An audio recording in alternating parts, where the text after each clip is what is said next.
साथ बदलते भारत की शान।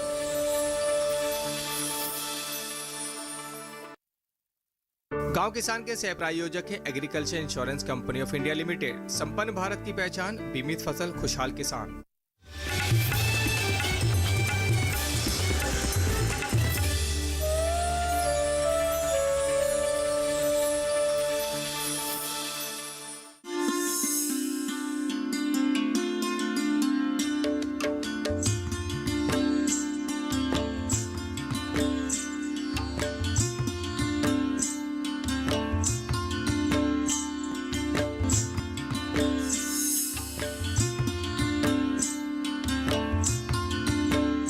नमस्कार, आप देख रहे हैं दूरदर्शन किसान। गांव किसान कार्यक्रम में स्वागत है आप सभी का। मैं हूं आपके साथ अदिति शर्मा। किसान भाइयों बहनों, गांव किसान कार्यक्रम में हमेशा की तरह लेकर आए हैं हमारे तीनों सेगमेंट्स, खेती किसानी, हमारा पशुधन और कामयाब किसान की दास्तान। अब इन तीनों सेगमेंट्स के जरिए किस तरह की खास जानकारियां आज के इस अंक में हम आप तक पहुंचाने वाले हैं, जानने के लिए आइए शुरुआत करते हैं आज के कार्यक्रम की।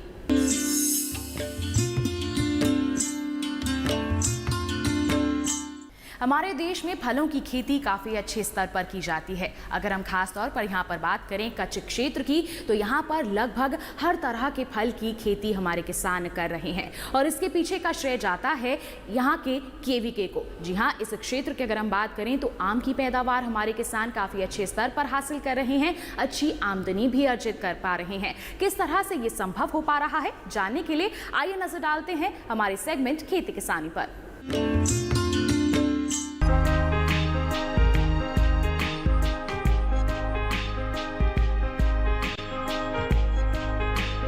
हमारे देश में बागवानी फसलों से किसान अच्छी खासी आमदनी ले रहे हैं। एक बार पौधरोपण के बाद बस देखरेख पर ही खर्च करना होता है, इसीलिए बागवानी को मुनाफे का सौदा माना जाता है। कच्छ में किसान खारे के साथ बड़े पैमाने पर आम की खेती कर रहे हैं और आम की इस बढ़ती लोकप्रियता की वजह से इसके पौधों की मांग भी बढ़ गई है। ऐसी स्थिति में काम आती है एक खास तकनीक, जिसके इस्तेमाल से कम समय में ज्यादा पौधे तैयार किए जा रहे हैं और उसका नाम है ग्राफ्टिंग या कलम बांधना। बागवानी की एक तकनीक है जिसमें एक पौधे के उत्तक दूसरे पौधे के उत्तक के अंदर डाले जाते हैं। इस विधि से अलैंगिक प्रजनन द्वारा अच्छी किस्म के पौधे तैयार कर भरपूर पैदावार ली जा सकती है। कच्छ में केसर आम के पौधे इसी तरह से तैयार किए जा रहे हैं। इसमें क्या सावधानियां रखें, जानते हैं कृषि विशेषज्ञ से। ये जैसे आप देख रहे हैं, ये आम की नर्सरी हो रही है तैयार। इसमें हम दो चीज़ लेते हैं, एक गुठली लेते हैं। गुठली से जो तैयार होता है उसको बोलते हैं हम रूट स्टॉक।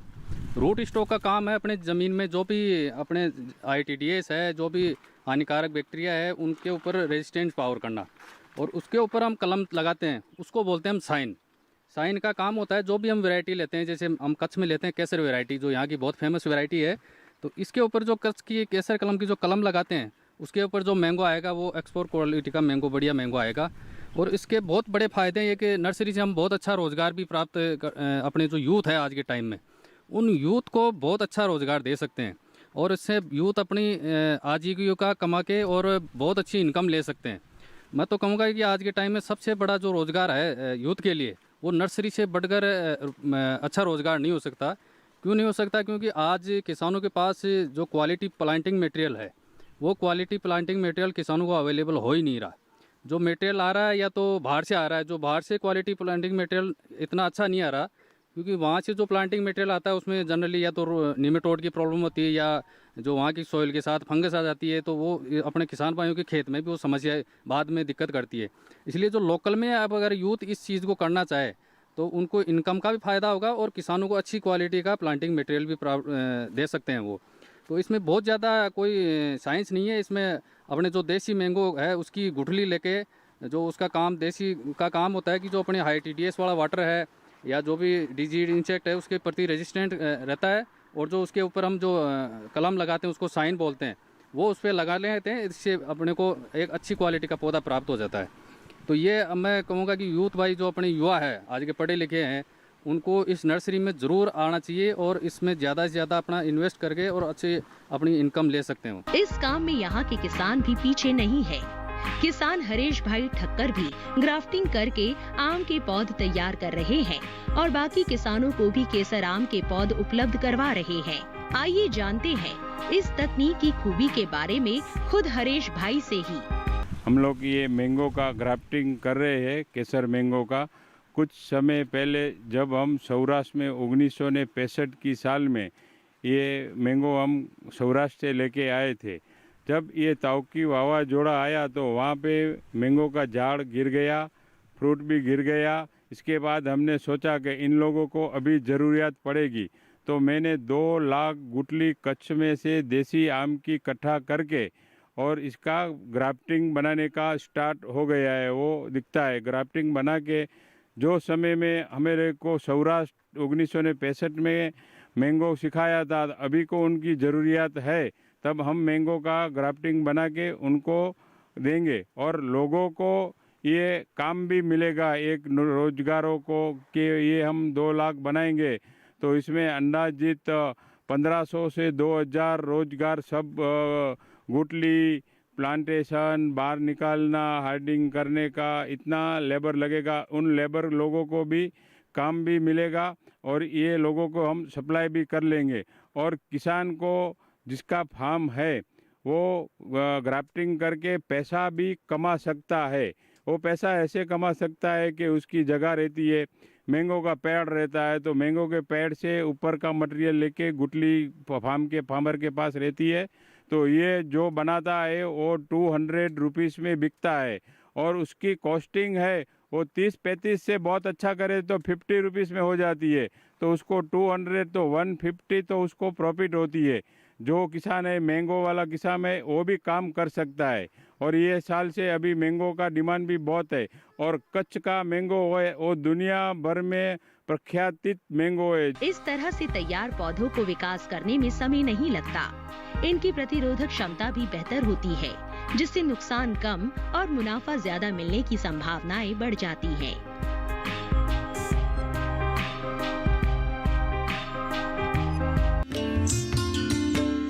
इसी के साथ किसान भाइयों बहनों, कार्यक्रम में वक्त हो चला है एक छोटे से ब्रेक का। आप कहीं मत जाइए, ब्रेक के बाद हम आपको दिखाएंगे हमारा अगला सेगमेंट, हमारा पशुधन। बने रहिए दूरदर्शन किसान पर, देखते रहिए हमारा कार्यक्रम गांव किसान।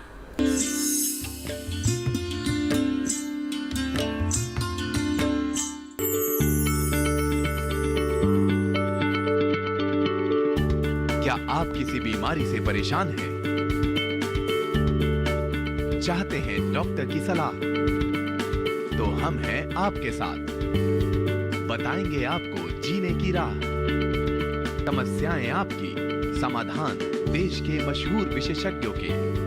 घर बैठे बात करें देश के जाने माने डॉक्टरों से। हमारे लाइव प्रोग्राम स्वस्थ किसान में हर शनिवार शाम 6 बजे से 7 बजे तक।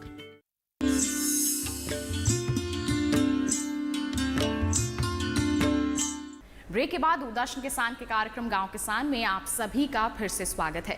अब कार्यक्रम में वक्त है हमारा पशुधन सेगमेंट का। किसान भाइयों बहनों, आप सभी खेती किसानी के साथ साथ पशुपालन भी करते हैं, क्योंकि न केवल इससे अच्छी आय अर्जित होती है, बल्कि पशुओं से हासिल होने वाले गोबर को आप इस्तेमाल कर सकते हैं अपने खेतों में भी खाद के तौर पर। बता दें आपको कि इसी दिशा में कई तरह के महत्वपूर्ण कदम भी उठाए जा रहे हैं। हमारी सरकार की ही बात लीजिए, हमारी सरकार द्वारा कई महत्वपूर्ण योजनाएं चलाई जा रही हैं ताकि हमारे खेतों की मिट्टी के स्वास्थ्य में सुधार हो सके। और बता दें आपको कि कच्छ में एक ट्रस्ट मौजूद है जिसका नाम है रामकृष्ण ट्रस्ट, जो इस दिशा में महत्वपूर्ण भूमिका भी निभा रहा है। इस ट्रस्ट के प्रमुख हैं मनोज सोलंकी, जो गोबर से खाद के अलावा कई तरह के उत्पाद तैयार कर रहे हैं और वहां के पशुपालकों को भी इसके लिए प्रेरित कर रहे हैं ताकि वो इस ओर अपने कदम जरूर बढ़ाएं। आइए इनसे जुड़ी तमाम जानकारियों के लिए नजर डालते हैं हमारे इस सेगमेंट पर।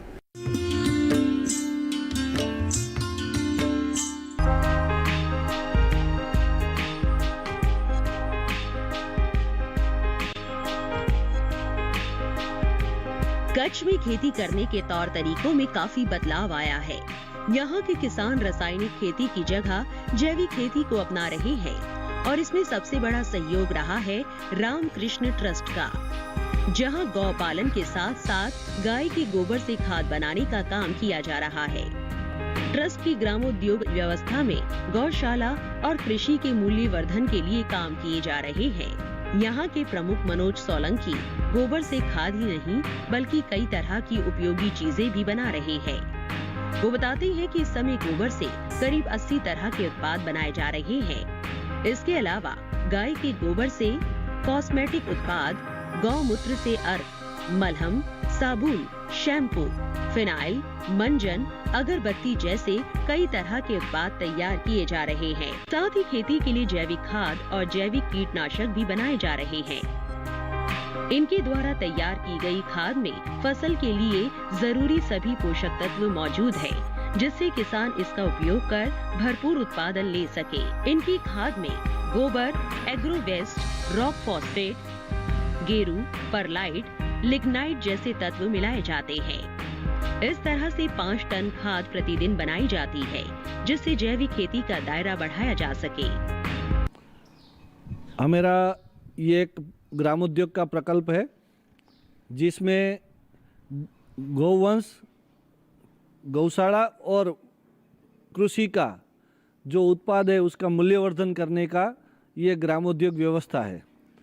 और पहले के समय में ग्राम स्वावलंबन था और जीवन जरूरी कई चीज़ हम गांव में ही बनाते थे। तो आज के टेक्नोलॉजी के युग में, साधनों के युग में आज क्यों नहीं बन सकता? उस हिसाब से हम इस रामकृष्ण ग्रामोद्योग में 80 प्रकार की प्रोडक्ट बनाते हैं, जिसमें एक गाय के गोबर से हमने गोबर क्राफ्ट कई बनाए हैं। उसी तरह गाय के गोबर से कॉस्मेटिक, पंचगव्य और घरेलू चीज़ें। तो गाय के गौमूत्र में से हमने गौमूत्र के अर्क बनाए हैं, मलम, टीपा, ऐसे करके एक फार्मेसी में आरोग्य के लिए एक फार्मेसी की माध्यम से कई चीज़ बनाई है। दूसरा है कि घर के वपराश के लिए साबु, शैम्पू, दंत मंजन, फिनाइल, मालिश तेल, केश तेल जैसे, गोनाइल जैसे कई उत्पाद जो घर में रोज़ बरोज़ की ज़रूरत है, धूप बत्ती है, मच्छर अगरबत्ती है, ऐसे भी कई उत्पाद है, वो भी हम यहाँ बनाते हैं। उसी तरह हर गांव के सबसे ज़्यादा जो पैसा जाने वाला रास्ता है वो है कृषि का खाद और कृषि की दवाइयाँ। तो हमने ऑर्गेनिक कृषि का खाद कैसे बन सकता है उसका एक यहाँ मॉडल खड़ा किया है। और लिक्विड मैन्योर और सॉलिड दोनों तरीके के खाद हम बनाते हैं। लिक्विड खाद भी है, सॉलिड खाद भी है, और उसी तरह कीटरोधक दवाइयाँ भी हमने निर्माण की है। तो कुल मिला के खाद और दवा के लिए ग्राम का स्वावलंबन हो, उसके लिए हमने ये एक प्रकल्प बनाया है, जिसके अंदर आप सब देख रहे हैं कि मेरे पीछे एक ये कंपोस्ट खाद बनाने का एक यूनिट है, जिसके अंदर गोबर और एग्रो वेस्ट मिला के, वनस्पति का अवशेष मिला के कंपोस्ट किया है। उसी कंपोस्ट के साथ साथ हमने उसमें खनिज द्रव्य भी मिलाते हैं, जैसे कि रॉक फॉस्फेट है फॉस्फोरस के लिए, गेरू है तो वो आयरन के लिए, उसी तरह परलाइट है वाटर होल्डिंग के लिए, लिग्नाइट है कार्बन और के लिए, और जिप्सम है कैल्शियम के लिए। ऐसे करके मिनरल्स का भी एडिशन करके हमने एक अच्छा सा मैन्योर बनाया है, जो मैन्योर बायोलॉजिकल तरीके से भी एनरिच है, जो हम कंपोस्ट फिजिकल पैरामीटर के तरीके से भी ज़मीन को ठीक रखने वाला है, और उसी तरह खनिज द्रव्यों के सूक्ष्म और मैक्रो माइक्रो सभी तत्व उसके अंदर आ जाए, उसी तरह का एक पूरा प्रयास किया गया है। तो ज़मीन को ही समृद्ध बनाने के लिए, ज़मीन के तीनों आयामों को समृद्ध बनाने के लिए जो खाद चाहिए, ऐसा खाद हम यहाँ छोटे से यूनिट में मात्र 5-7 लाख के कुछ व्यवस्थापन और मशीनरियों के हिसाब से हम ये सा गांव में उत्पादन करने वाला ये एक यूनिट है, जिसमें रोज़ का हम 5 टन खाद बनाते हैं। उसी तरह दूसरा एक यूनिट है हमारा खाद बनाने का, जो DAP 10% फॉस्फोरस वाला प्रोम तैयार करते हैं, जिसके अंदर रॉक फॉस्फेट है, हमारा खाद है, उसी तरह उसमें छाछ और फॉस्फेट सॉल्युबल बैक्टीरिया है, ये सब मिला के भी उसमें करते हैं।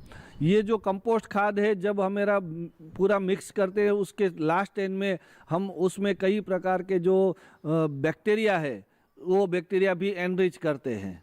तो जीवामृत भी होता है, उसी तरह फॉस्फेट सोल्युबलाइजिंग बैक्टीरिया है, उसी तरह नाइट्रोजन फिक्सिंग बैक्टीरिया है। तो बैक्टीरिया की जितनी भी वेराइटी है उसको हम इस खाद तैयार निर्माण होते समय लास्ट समय पे एंड पे हम वो मिक्स करके तैयार करते हैं। तो बायोलॉजिकल तरीके से भी अच्छा सा खाद बनता है, मगर उसकी एक मर्यादा यही है कि ये अभी एग्रो फॉरेस्ट्री जो है उसमें जो हमारा फल फलादि का जो हमारा खेती है उसके अंदर उसका उपयोग चलता है, मगर फील्ड क्रॉप में वो वायबल नहीं है। कॉस्ट के हिसाब से वो वायबल नहीं है, उसके हिसाब से उसकी इतनी मार्केट नहीं है। अगर डीएपी यूरिया की तरह रासायनिक खादों की तरह इसमें भी जो कुछ सब्सिडी जुड़ जाती है तो किसान है वो ऐसा खाद को वो जल्दी से स्वीकार करेगा और उसकी अच्छी मार्केट बन सकती है। और उसको बनाने का हर गांव में ऐसा प्लांट बन सकता है, क्योंकि हर गांव में गौशाला है, पशुधन है और उसके साथ साथ प्राकृतिक अवशेष भी बहुत सा है। तो सभी प्राकृतिक अवशेषों को हम इसमें जोड़ सकते हैं और उसको ही कंपोस्ट करके अपने गांव में अच्छी सी मिट्टी भी है जो अलग अलग खनिज द्रव्य रखने वाली है, तो ऐसे मिट्टी को भी उसमें जोड़ सकते हैं। उसी तरह हमारा जो एरंडी का खोड़ है, उसी तरह हमारा जो कैस्टर केक है, ये भी हम उसमें कई जोड़ सकते हैं। दूसरे सभी प्रकार के मैन्योर जो गांव के अंदर इजी अवेलेबल होते हैं उसको भी हम जोड़ के गांव के अंदर ही एक समृद्ध खाद का निर्माण कर सकते हैं, रोजगारी भी दे सकते हैं और गांव का आरोग्य की दृष्टि से और खाद की दृष्टि से और दवाइयों की दृष्टि से, कीटरोधक दवाइयों की दृष्टि से भी हम अच्छा सा स्वावलंबन करने का एक मॉडल तैयार किया है। वो भी हम यहाँ कोई भी व्यक्ति आके सीख सकता है, कभी भी आए, या 1 दिन रहे, 2 दिन रहे, 2 महीना, कोई चार्ज नहीं है। और यहाँ ग्राम उद्योग की जो 50-60 जो प्रोडक्ट हो रही है वो सभी प्रोडक्ट हम निःशुल्क तरीके से यहाँ हम सिखाते हैं और यहाँ कोई भी व्यक्ति आके ये सीख सकता है। तो खाद यानी क्या है, तो कि प्रकृति की बनाई हुई हर चीज़ है वो वास्तव में खाद ही है। वो पंच महाभूत से बनी हुई होने के कारण उसमें सभी प्रकार के खनिज द्रव्य है, मगर उसको अप्लाई करने के लिए हमें थोड़ा कुछ प्रक्रिया जो सीखनी है, वो प्रक्रिया क्या क्या हो सकती है, किस तरीके की हो सकती है, कौन से मशीन से हो सकती है, तो वो सब जो बात है वो आप सब यहाँ हमारा जो एक अनुभव साझा किया है और आसानी से हम जो कर रहे हैं वो सभी को हम शेयर कर सकते हैं। जैविक खेती के आधार गोबर खाद को ज्यादा से ज्यादा किसान अपनाए। इसके लिए गोबर खाद की आपूर्ति के लिए रामकृष्ण ट्रस्ट की ये पहल बेहद सराहनीय है।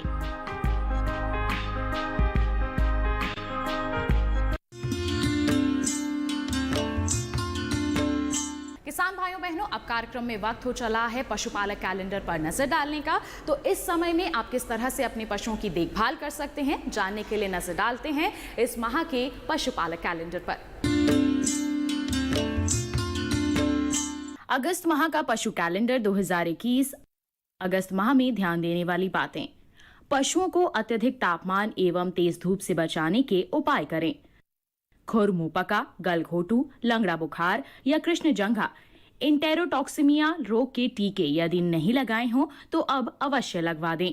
बरसात के मौसम में पशु घरों को साफ सुथरा एवं सूखा रखें। भेड़ बकरियों में PPR भेड़ चेचक रोग होने की संभावना रहती है, अतः बचाव के लिए टीके निश्चित रूप से लगवा लें।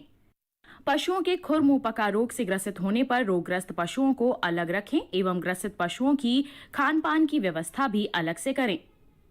इस माह में पशुओं में गलघोटू एवं लंगड़ी ज्वर रोग की संभावना बनी रहती है, अतः रोग के लक्षण दिखते ही पशु चिकित्सक से तुरंत संपर्क करें।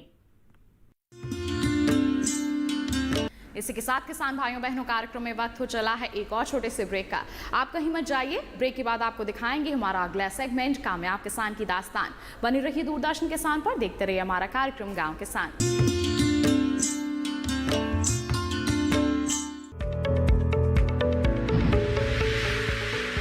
खुशहाल होंगे खेत, पशु रहेंगे स्वस्थ, सरकारी स्कीम का होगा लाभ, जब एक्सपर्ट्स का मिलेगा साथ, आपके सवाल विशेषज्ञों के जवाब, सिर्फ एक फोन कॉल की दूरी पर। देखिए किसानों का अपना प्रोग्राम हेलो किसान, सोमवार से शुक्रवार शाम 6 बजे से सिर्फ दूरदर्शन किसान पर।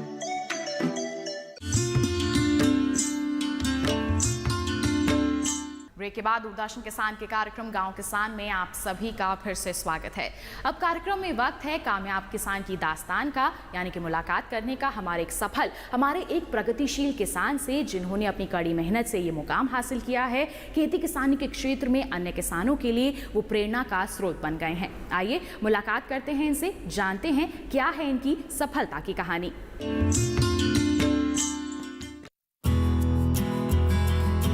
पशुपालन से हमें क्या क्या लाभ होते हैं? सामान्य तौर पर जवाब में दूध से बने उत्पाद और खाद का जिक्र मिलता है। लेकिन जयपुर के एक शख्स है जो पशुपालन करके कई तरह के उत्पाद बना रहे हैं, जिससे मिलने वाला मुनाफा भी कई गुना है।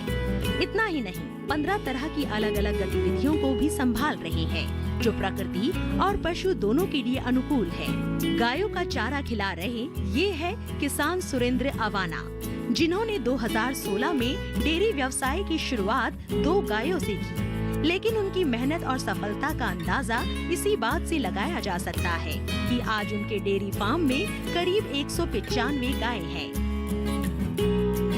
शुरुआत में कुछ मुश्किलों का सामना करने के बाद आज सुरेंद्र पशुपालन के साथ साथ मछली पालन, 22 तरह का चारा उत्पादन, जैविक खाद बनाना, बागवानी, गोबर से ईंट बनाना और गोबर से गमले बना रहे हैं। सुरेंद्र कृषि की गतिविधियों को पूरा करने के लिए बारिश के पानी का इस्तेमाल करते हैं।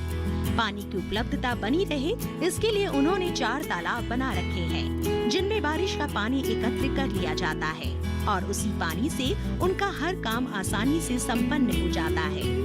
इन्हीं तालाबों में मछली पालन भी किया जाता है। अभी यहाँ 15 तरह की एक्टिविटी हो रही है, जैसे खाद बनाना है, मछली पालन है, बहुवर्षीय चारा है, फ्रूट के पौधे हैं 12,000 आदि, इस तरह का काम कर रहे हैं। शुरू में जब स्थापना की, लोगों ने कहा कि ये क्षेत्र क्यों चुना है, यहाँ तो पानी नहीं है, यहाँ मिट्टी में बजरी है या टीले हैं, तो इसमें आप लोग सक्सेस नहीं होगे। तो हमने ये ठानी कि इस जगह को ही चुनकर इसी में सक्सेस होके दिखाना है। जो किसान ये कहते हैं कि पानी नहीं है, हम कैसे खेती करें, उनको मैं कहना चाहूँगा कि आ जाओ मेरे फार्म पे, देखो हमने 4 पौंड बना रखे हैं और ये पूरा शेड है इसका, देखिए आप, पूरा पानी पौंड में जा रहा है। तो इस तरह से हम इसका शेड का, हमारी खाद फैक्ट्री का, चारों तरफ के स्टाफ क्वार्टरों का सारा पानी है वो पौंड के अंदर बरसात का बचा के और उससे खेती कर रहे हैं। और दूसरा, मिट्टी यहाँ की ख़राब है, उसके लिए हम देखिए गोबर और गौमूत्र से खाद बना रहे हैं, जो भी आपको दिखाएंगे। उस खाद से और पूरे फार्म की जो मिट्टी हल्की है उसको हम धीरे धीरे गोबर गौमूत्र से ठीक करके और उपजाऊ है। आज आप देखिए पूरा फार्म पे हमारा 22 तरह का बहुवर्षीय चारा और सारे फलों के पौधे हैं। तो इस तरह से हमने ये डेयरी की स्थापना की। सुरेंद्र मानते हैं कि कृषि और पशुपालन से अच्छा कोई व्यवसाय नहीं है। युवा अगर इस ओर ध्यान दे तो अपना ही नहीं बल्कि आने वाली कई पीढ़ियों का जीवन सुरक्षित कर सकते हैं। वो मानते हैं कि अगर पशुओं की सही देखभाल की जाए तो मुनाफा 2 गुना नहीं कई गुना किया जा सकता है। पशुओं के बेहतर स्वास्थ्य के लिए उनके फार्म हाउस में पशु अस्पताल भी खोला गया है, जिसका लाभ आसपास के पशुपालक भी लेते हैं। गोबर से और गौमूत्र से, जैसे अभी मैं आपको दिखाऊंगा, हम जैविक खाद बना रहे हैं और पशुओं के अपशिष्ट से बेस्ट प्रबंधन करके, जैसे गाय का गोबर गौमूत्र है, उसके अलावा बकरी की मींगनी जो हमारे फार्म पे है, भेड़ की मींगनी, मुर्गी की पीठ, घोड़ी की लीद, ऊँट के मींगने आदि राजस्थान की जो माइन से निकलती है, जैसे जिप्सम है, रॉक फॉस्फेट है, डोलोमाइट है आदि मिनरल, और ये पशुओं के अपशिष्ट मिला के हम जैविक खाद बना रहे हैं। इस खाद को हम हमारे फार्म पे पहले यूज़ किया, यहाँ अच्छा रिजल्ट आया, उसके बाद हम आसपास के किसानों को दिया। 2-3 साल से जो किसान खाद ले जा रहे हैं उसके बहुत अच्छे परिणाम है। अब दूर दूर तक हम एजेंसी देके इस खाद को प्रमोट कर रहे हैं और इसके बहुत अच्छे रिजल्ट हैं। सुरेंद्र की सफलता के पीछे पारंपरिक और आधुनिक तरीकों का समावेश है। वो मानते हैं कि समय के साथ कई तकनीकों को तो अपनाना ही चाहिए, साथ ही पुरानी विधियों से भी शिक्षा लेनी चाहिए। ये समावेश ही हमें आगे ले जाने में मददगार साबित होते हैं।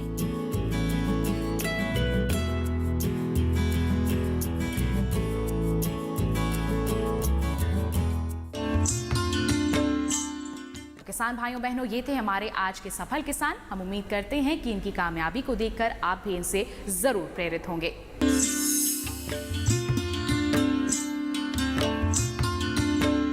तो किसान भाइयों बहनों, ये था हमारा आज का कार्यक्रम गांव किसान। एक विशेष जानकारी आपको दे दें कि हमारा ये कार्यक्रम आप हमारे YouTube चैनल के जरिए भी देख सकते हैं। आप टीवी स्क्रीन पर दिखाए जा रहे QR कोड को स्कैन कीजिए, किसी भी समय अपने मोबाइल फोन पर ही आप देख सकते हैं हमारा कार्यक्रम गांव किसान और कृषि जगत से जुड़ी तमाम जानकारियां हासिल कर सकते हैं। तो बस आज के लिए इतना ही। अगले अंक में मुलाकात होगी, तब तक के लिए दीजिए इजाजत। नमस्कार।